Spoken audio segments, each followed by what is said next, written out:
Сәлем достар, қалдарыңыз қалай? Бүгін сіздерге ауызашардың 16-шы мәзірін ұсынамын.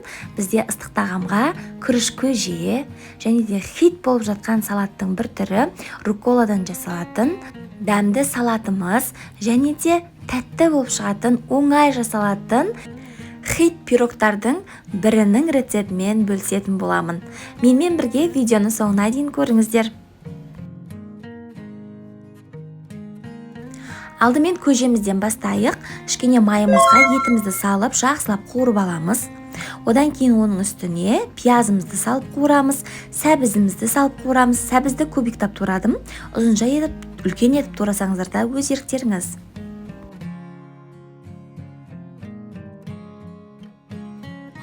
Жақсылап қуырып болғаннан кейін бір қасық томатымызды салып, кішкене қуырамыз. Одан кейін барып, үстіне су құямыз. Көжеміз қайнайым дегенше пирогымызға кірісейік. Жұмыртқамызды жарып салып, үстіне құм шекерімізді салып, жақсылап араластырып аламыз.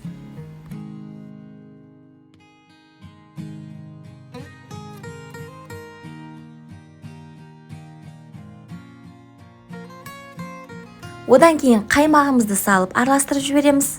Содан соң сұйық майымыздан кішкене құйып жіберіп, тағы араластырып жібереміз. Сосын електен өткізілген ұнымызды салып, үстіне қопсытқышымызды салып, өзара араластырып барып, массамызбен араластырамыз. Мінекей бізде сұйық осындай қамыр шықты. Енді формамызды осылай майлап аламыз, өйткені асты жабысып қалмас үшін. Формамызға құйып, тегістеп шығып, қызып тұрған пеште 180 градуста 15 минутта пісіріп аламыз. 15 минутта тез піседі бұл пирог, қарап тұрыңыздар. Енді көжемізді қарайық, біраз уақыт қайнады. Енді күрішімізді салып, дәміне қарай тұзымызды, бұрышымызды, лавр жапырағын салып, кішкене тағы да баяу отта қайнатамыз. Күрішімізбен бірге картопымызды да салып жібереміз.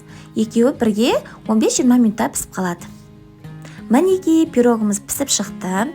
Астын осылай ыстық күйінде пышақтың көмегімен, болмаса таяқшаның көмегімен астын осылай көтеріп қойыңыздар, әйтпесе ыстық күйінде жабысып қалуы мүмкін. Енді кремін жасап қояйық. Бізге қаймақ пен қойытылған сүт, яғни сгущенка керек. Екеуін араластырып, крем жасайтын боламыз.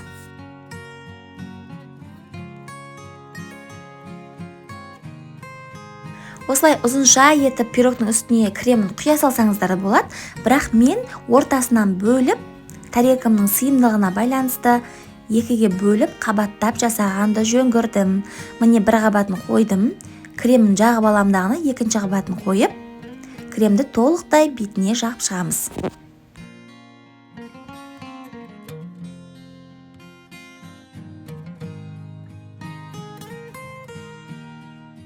Неке қараңыздаршы, қандай әдемі бисквит шыққан, дәмі деген керемет, жұмсақ.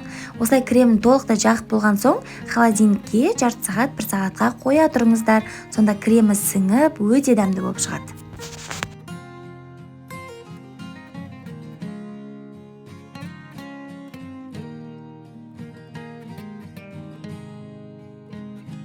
Бетіне жаңғақ, шоколад құйып өз еріктеріңіз әсемдей берсеңіздер болады.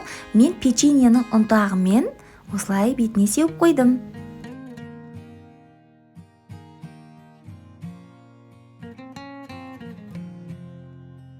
Енді хит болып жүрген салатымызға кірісейік.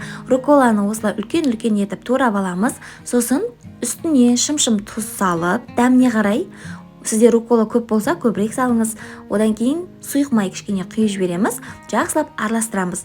Басқа жақта лимонның, апельсиннің суын құйып жатады. Сосын соевый соус араластырып, және бальзамический соусты осымен бірге араластырып жіберіп жатады. Бірақ ол өз еріктеріңіз, дәміне қарай. Маған осылай да ұнайды. Бальзамический соусты мен бетіне құйғанда ұнатамын. Осылай тарелкамызге әсемдеп, әдемілеп салып шығамыз. Мен бір тарелканың көлемінде жасап жатырмын. Үлкейтемін, көбейтемін десеңіздер, өздеріңіз ингредиентті көбейте берсеңіздер болады. Барлық ингредиенттің мөлшерін мен описанияға жазып қоятын боламын. Мінекей помидорымызды да осылай бір үшбұрыштап, әдемілеп кесіп, рукколамыздың қасына орналастырып шығамыз. Осылай әсемдеп, немесе кубиктап турап қойсаңыздар да болады, өз еріктеріңіз. Енді үстіне творожный сырымызды салып, міне бальзамический соусымызды әдемлеп сызып құйып шығатын боламыз. Міне салатымыз дайын, өте оңай жасалады. Жасап көріңіздер. Көжеміз де дайын болды, күрішіміз бен картопымыз да пісті, етіміз де, сәбізіміз де дәмі керемет, балалар жегенге өте дәмді тағам. Мінекей пирогымыз да дайын. Мені каналыма тіркелмеген болсаңыз, тіркеліп алыңыз, қоңыраушаны басып қойыңыз. Алдағы уақытта көптеген оңай жасалатын рецептермен бөлісіп отырамын. Пирогымызды осылай төртбұрыштап кесіп шықсаңыздар, мінекей қаншама бөлікке бөлінді. Жып-жұмсақ. Каналымда оңай жасалатын пирогтардың да түрлі видеосы бар, рецептермен бөліскенмін, қарап көріңіздер.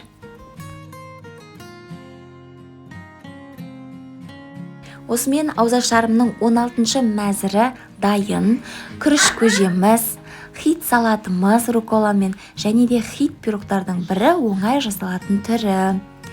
Міндетті түрде жасап көріңіздер. Сіздермен болған Алтынай. Видеоны соңына дейін көргендеріңізге үлкен рахмет. Қазақша контентті қолдап жүріңіздер. Сау болыңыздар.